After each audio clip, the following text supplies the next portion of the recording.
We ask students these questions. What do you think would be an ideal salary?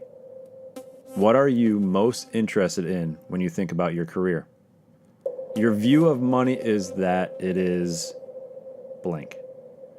How important is money to your overall satisfaction in life? In this episode, we are talking about maximizing money for ministry, and we're going to take a look at the research that we have done based on these questions. And you'll find out the answers right now. I'm Jeff Eckert. I'm Jason Brewer, and this is The Thought Factory. The Thought Factory podcast is brought to you by Never the Same, cultivating students through biblical discipleship and spiritual disciplines using theology, community, and technology. Learn more at neverthesame.org. So we're glad you're with us here on the Thought Factory podcast. Today we're talking about students and money and maximizing money for ministry. We're going to talk about some things today that I don't think I've ever heard anybody in youth ministry talk about, at least when I've been around. So I am really excited. This is really going to help a lot of us as we think about money, because we all need it to do what we need to do through life, especially as we think about working with students in ministry. So I'm excited about that. Jason, you threw out some questions that you asked students. I want to know what those answers are. Before we go on, though, we want to remind you that our last episode, we hope that if you haven't heard that, Jason, you referred to it as a historic episode, and it was. It was a major announcement, 8 years in the making. So we talked about that in our last episode. Go back and listen to that, because that has a vision that of something that God is doing across the country with students, that it is going to be historic. And we're excited as we share this with you, really the first audience to hear about this. And you're going to be hearing more through a national campaign in the months to come later this year. But wow, what an episode, and exciting to be able to share that with everyone. Speaking of our last episode, it was historic to make that announcement, and you can continue to follow us on any of our social media sites, most likely Facebook. You can find us on Instagram. You can find us in the hard-to-reach YouTube channels. You can find us with a blog. There's a blog at neverthesame.org/blog. So if you want to read about this podcast instead of actually listen, you probably can just hit the pause button and go to the blog and actually read. You can read the stats in a more clear, broader sense. And this is really a more of a stat-driven episode. Yes. So this particular blog post will have numbers and stats, because a lot of our episodes we base around our research with students. And one of the things that's interesting that we're learning about is not only what students are thinking, but also what adults think that students are thinking, and comparing and contrasting that data with adults and students. So it's pretty fun. I will be giving more of the answers to the questions that I posed at the beginning of this episode. And those are some fascinating answers that when you hear what a student says is their ideal salary, or what they desire for their career, and then what the adults think. And so we do look at those numbers, and we're going to just speculate. Oh, yeah. This is one of the most shocking statistics, and it just it's completely incredible to me to hear what students have to say about that question. What is your ideal salary? I just continue to be blown away by their responses to that. In today's episode, we're just going to get into it. It's going to be fun, because Jason, in ministry, I jumped back into local youth ministry here for this season right now after being leading our youth ministry organization for the last 8 years, and so going back into the world of budget constraints in local churches. Our youth ministry, honestly, it's a large church, but runs really relatively on a pretty small shoestring budget for the students. And if you're listening to this, you're most likely in that scenario where you're always thinking about budget and how do you maximize the money that you have. And we're going to get really practical and talk about what do you do to make your ministry work financially, and get specific on some examples and some things that you can do. And I think the theme that you're going to hear throughout this episode is this idea of having an abundance mentality when it comes to money. Having an abundance mentality means you may not have an abundance, but you believe that God is the God of abundance. And I want to be clear here, we're not talking about a health and wealth thing. We're not talking about a prosperity gospel, as it's called, what we're talking about is believing that God has a mentality and an approach to us that he wants to bless us. He wants to, just like a good father is, he wants to take care of his kids, and that's who we are. And so what I've learned over the years, and this is something that I think is good to just state right out of the gate here, when we're talking about money, is that I've talked to so many youth pastors, and I've been in those shoes where in a conversation you might talk to her or him, and they'll say, well, we just don't have the resources to do that. And I've said that so many times, and I've thought that. And Jason, you and I have talked about that. And I want to be clear in saying this from the beginning. If you find the vision, if you hear the vision, if you see the vision, you'll find the money. You'll find the resources. It's out there. I think most of the time what we suffer is not a lack of resources, but a lack of vision. Money is simply a tool. We recognize that it is something that leverages what we can do. Whether you are at a small church, a large church, a small budget, a large budget, you may be at a small church and it have a really unlimited budget, but there is always a budget. And what I've found is that whether you have 500, whether you have 5,000, or whether you have 50,000 to work with, you tend to always say it's not enough and you want more. And you tend to look at the number that you've been given and go, man, if I had just a little bit more, I could be able to do this. If I were making double that, I would be able to bless so many more students. And you aren't satisfied with the amount of money that you have to work with. And so the abundant mentality is going, with the amount of money that I am given, can I leverage it for more? Can I be able to use it in a creative way that maximizes what I can do in the ministry? I'll tell you, part of my story is coming out of a large mega church, being a youth pastor with staff and plenty of volunteers and lots of resources at my fingertips, and then starting this organization 8 years ago with literally nothing. I had a homemade desk that, Jason, you actually still use. Did you actually make it at your home, or did you make it in your office? I made it in an office. It wasn't even my office. So it was an borrowed. office-made It was an desk. office-made desk. I just want to clarify. And yeah, that's what I had. Some people pitched in and bought me a laptop computer. This was back in 2009. And I started this organization, Never the Same, literally by myself with no help at the beginning. And I will say this, going from having lots of resources and a budget was kind of creative for me to literally having no salary, no staff, no resources, no budget, just living on whatever I was able to get a hold of and come in. I've learned that that really there's so much that's possible if you have that abundance mentality. The opposite is a scarcity mentality, saying, well, I don't have it, we'll never do that, we'll never be able to get there. And I can just speak to you from experience. And what's interesting right now is in this phase of my life today, right now, at this moment, mentioned being involved in a local church youth ministry and really just having very, very limited resources there. And to also being in a project here at Never the Same where we're literally raising $1 million. So I live in these two very different worlds where working with students and in a local church and experiencing those constraints and getting creative, and also on the other hand, raising more money at once than I ever have in my life, and seeing that there's no limit to what God can do if there's a vision to do it. And Jason, you mentioned that. Yeah, it's never enough. I remember meeting an executive from the Disney Corporation 3 years ago, and he said to me that he deals with budget constraints. And I thought, what in the world? We're talking about Disney here. They've got unlimited resources.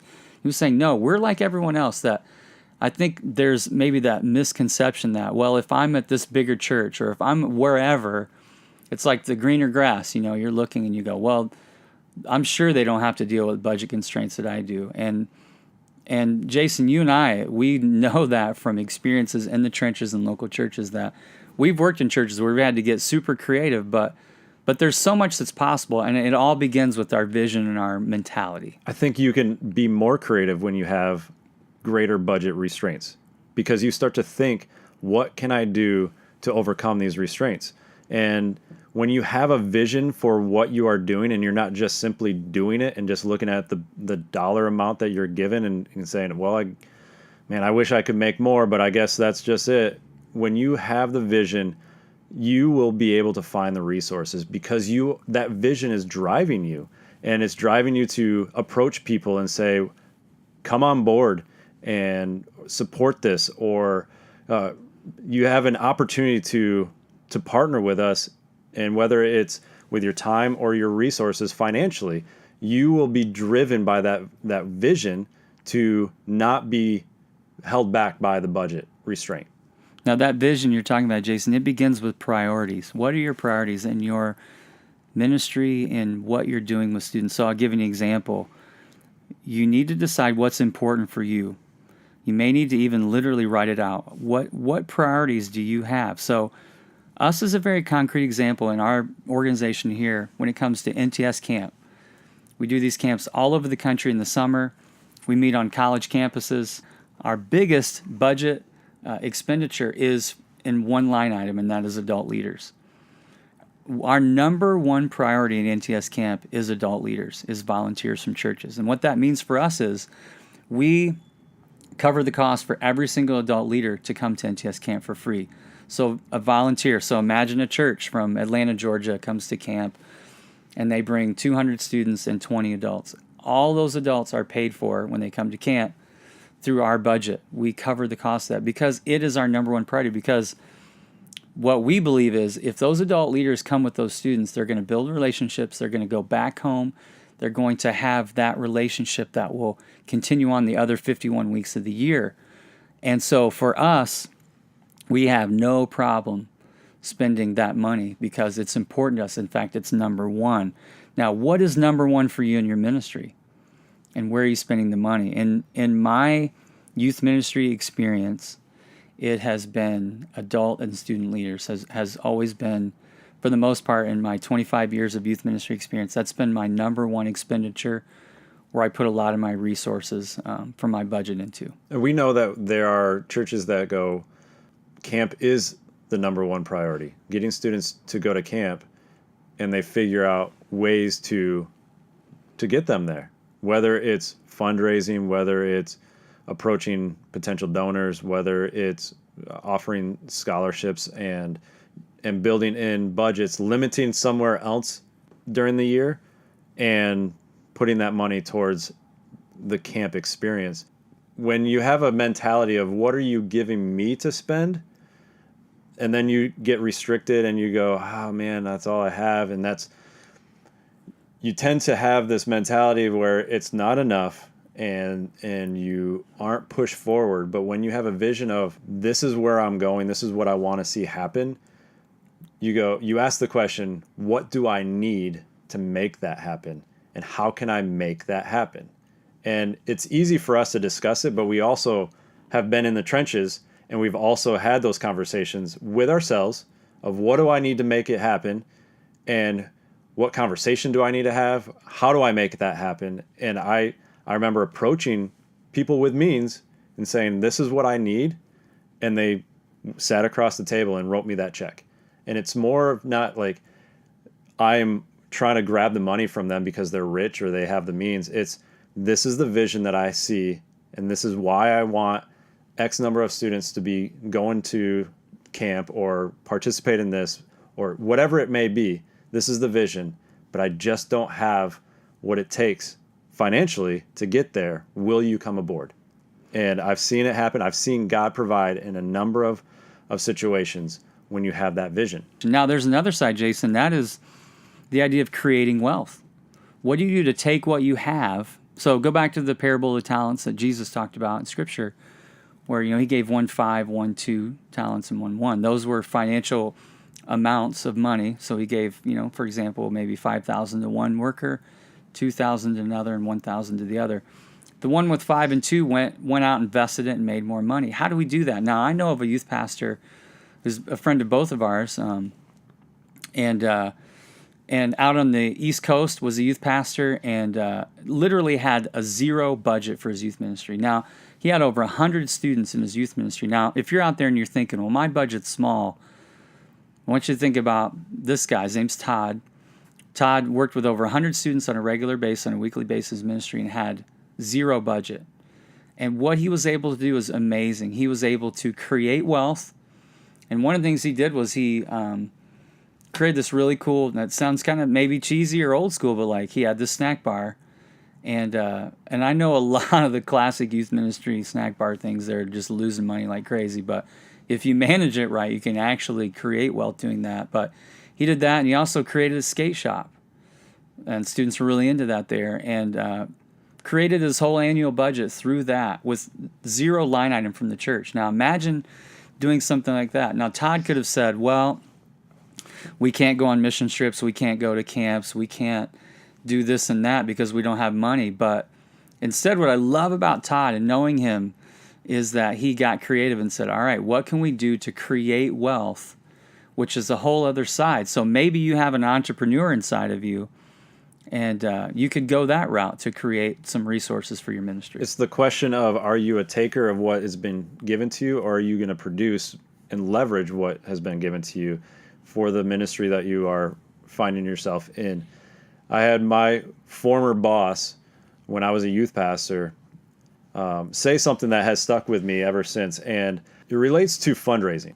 I was given a budget, but there was a number of opportunities throughout the year to raise funds for the student ministries, and I just did not enjoy doing that. And I'm sure a lot of people that are listening to this that are in that situation where they're like, I don't want to fundraise. I don't want to put another event together where it's raising funds or sitting around and trying to do this event just to raise a few $100s or whatever. I don't feel comfortable approaching somebody and asking them for money.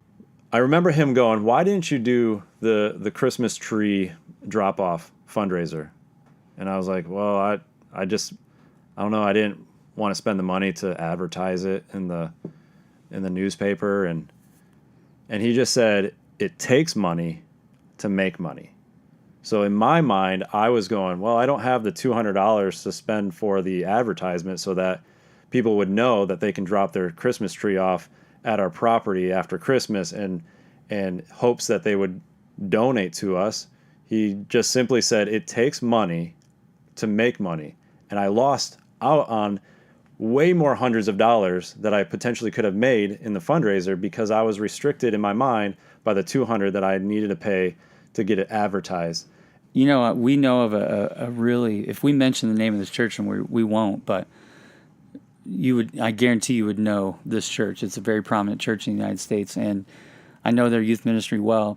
They do a summer event for their students, and they create their whole annual budget from the money that they generate from their summer event. And that's amazing to me, and it shows ingenuity, it shows creativity, it shows a mentality that says we're not going to allow constraints, maybe financial ones, to hold us back from what can really happen when it comes to creating wealth. I know recently in our youth ministry that I'm a part of right now, just a few months ago, we did our first time ever winter retreat, and our out-of-pocket cost from our budget was less than $200 for a retreat of about 100 people that went, and we brought in a major recording artist that was with us all weekend as well. Like, there's a way to do it. So if you say, well, I can't do a retreat because I don't have $1,000, $2,000, $3,000, you can do it, and you can actually even maybe come out ahead. And there's nothing wrong with that. I think sometimes I think, well, I don't want to rob the students or overcharge them. And there's definitely a line with that. But there's also a way that you can be really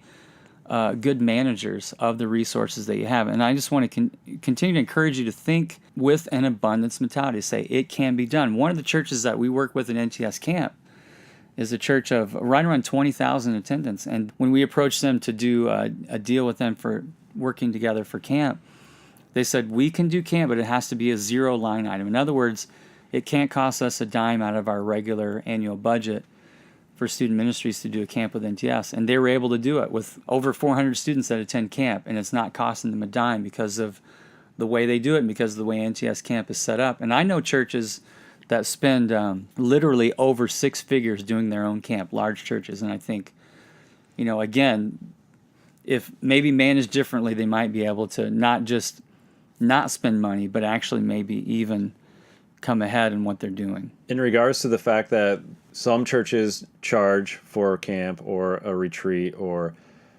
it begs the question that I have in my mind when I think about money and ministry and being in leadership and putting on events and all this stuff. The question is, what is an annual amount of money you expect parents to pay to be involved in your youth ministry?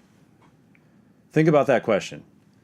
So in other words, adding up all the retreats, all the camps, what's a family paying for their student to be involved? We sometimes overlook that cost. How are we placing that burden onto the families? Are we expecting them to pay the $300, $400, $500 for camp and the $200 for the retreat, and we're going to have this small gathering, which is another $35, and then we want them to bring food for this one gathering, so that's another $10, and then we have all these different costs throughout the year for their children to participate in your youth ministry. And have we figured out what that cost is?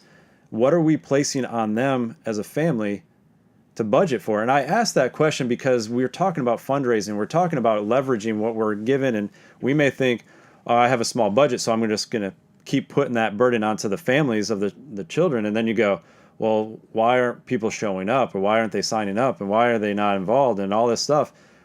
And if we have this producer mentality, you go, I'm going to try to lower the burden on the family and almost eliminate that burden and be able to provide those events at a lower cost, a much lower cost.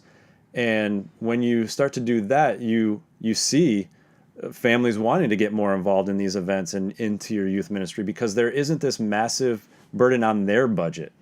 One of the things to consider is, could you have an annual meeting with your parents and you lay out the trips of the year and you share the vision of why this is an investment? I think the other part of that is that a lot of times when we talk to parents, we say, well, it's going to cost you this. And we use maybe terms that are somewhat negative instead of saying, this is an investment.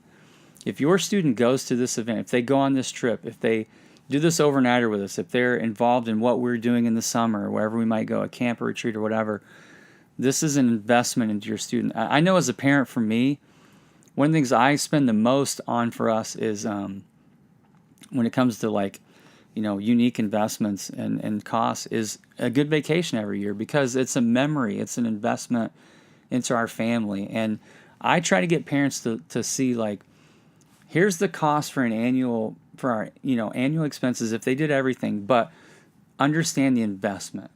And at NTS Camp in our network, we talk about that all the time with our youth pastors, is that you have to be a spreader of that vision to parents and families to go, yeah, this camp is so much money or this event is so much money, but it's an investment, and that investment will never end.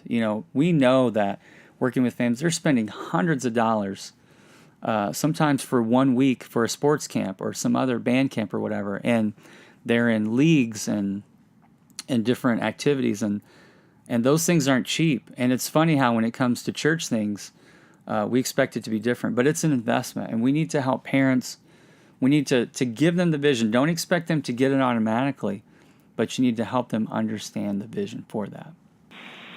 Hey, I'm Justin Warrens, and I am on staff at a church in Metro Detroit, and I joined up with Never the Same Camp about 5 years ago when I was a youth pastor at this church, and I have loved our experience there for our students and our leaders. The partnership that we have formed, the momentum that we have gained in our ministry, not just in the summer but throughout the year, has been catalytic. We love how NTS pours into our leaders and our students, and that as we join with NTS together, we come back ignited for our school year.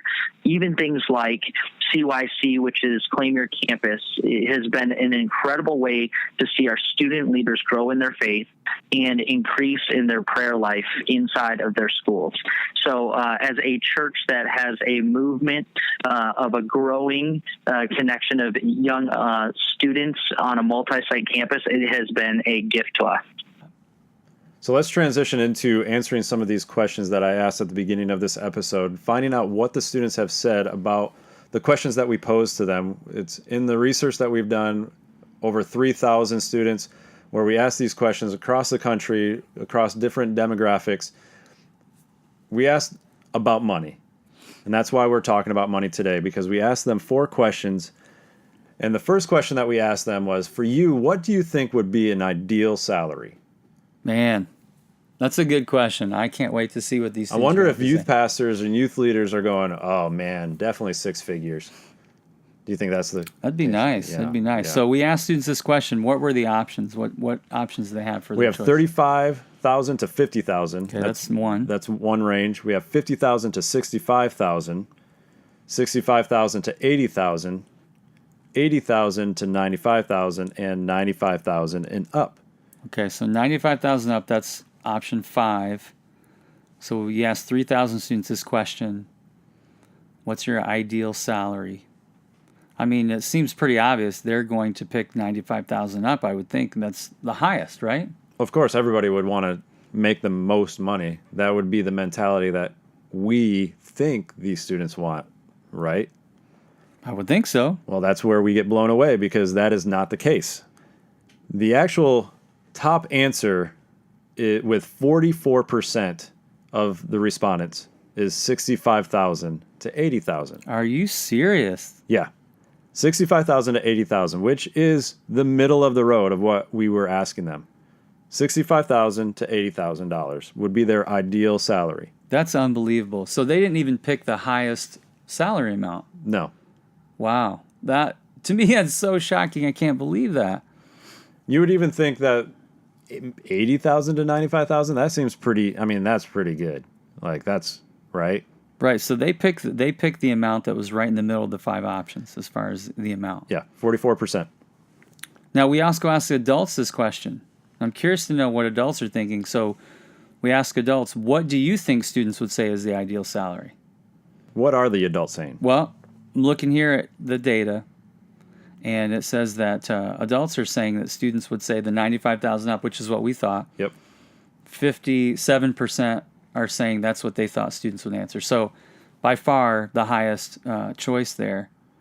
And yet students are, it doesn't seem to be as important. Now, maybe when you look at this, you can think, well, maybe they don't understand the cost of living. Maybe they don't know what it takes to, to have money or whatever. But I'm thinking, why wouldn't you just pick the top answer? I think there's something to that. That's really fascinating to me. That the students aren't just saying, I want to make money, like Right. the most money Give me possible. the most, yeah. That is what the world is communicating. And so when we see this as the answer is less than the most, 65 to 80, that seems a reasonable amount to live your life on. It gives us the insight into, okay, maybe they're not all about the money.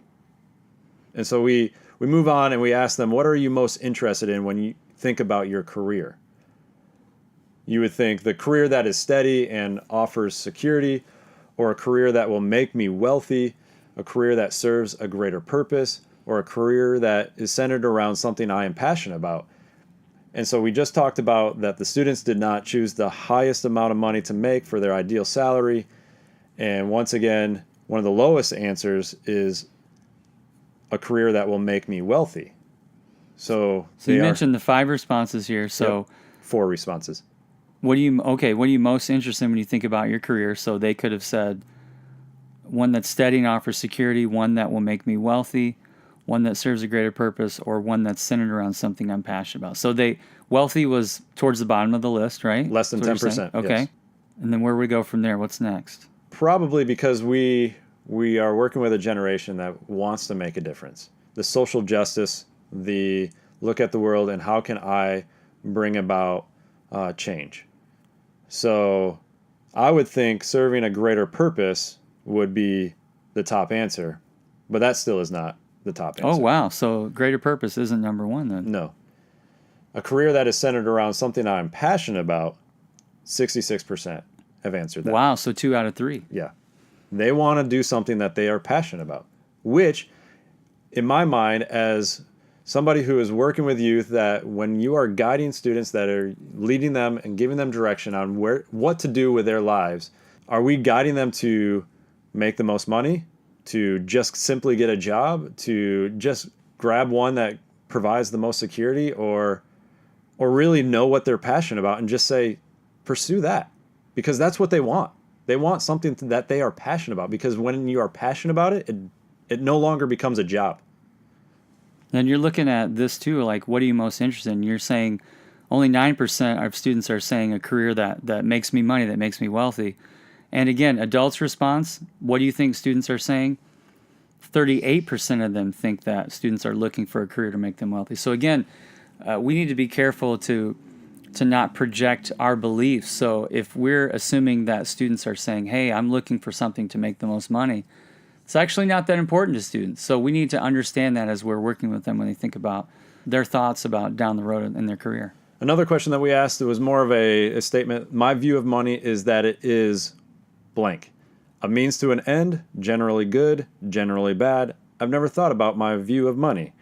And there wasn't a ton of interest in this. I would say close to 49% students responded that it's generally good. Almost 27% answered that I've never really thought about my view of money.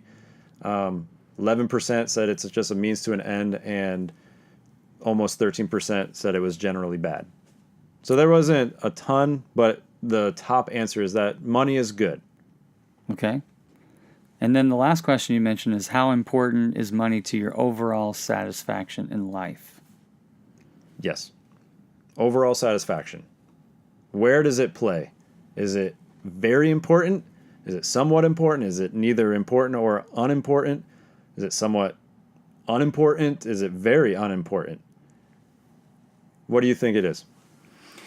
Oh, view of money to overall satisfaction in life. Well, hearing the trends now, I would say probably,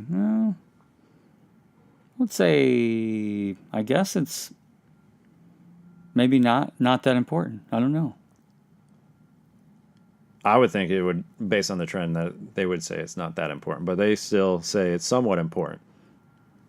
So money is, again, it plays into our satisfaction in life. It plays into our passions. It plays into what we can do in our ministry. It is a tool, whether we think it's good or bad. It is a tool to be used. When you have maybe the majority of people thinking that money is the root of evil, that is probably one of the most misquoted scripture verses, where it's not the money, it's the love of money that is the root of all kinds of evil. And so we can sometimes be misled into thinking that money is bad. We should not have a good view of it. We should just try to avoid being greedy. But it's the love of money that is the root of all kinds of evil, not all evil. And following that trend again, adults are saying their response to the question, how important is money to your overall satisfaction in life? Their response about what they think students are saying is that 64% are saying it's very important. So almost 2 out of 3 of adults are saying students are going to answer that money is very important to overall satisfaction, when students are saying it's important, but it's not my top priority. So again, we're seeing a trend in this research, it sounds like, where adults think that money is so much more important, and to students it really isn't. In our next episode, we are going to talk to a stockbroker who is approached and is asked to give his money all the time. So we asked the question, how do you approach someone like that? Someone with a lot of money, and he has some answers for us. If you've ever wanted to know how to improve or how to get more resources for your students and talk to people about giving, you're going to want to hear what he has to say. The Thought Factory podcast is brought to you by Never the Same, whose vision is to see new generations transformed in Christ to further the kingdom of God. Learn more at neverthesame.org.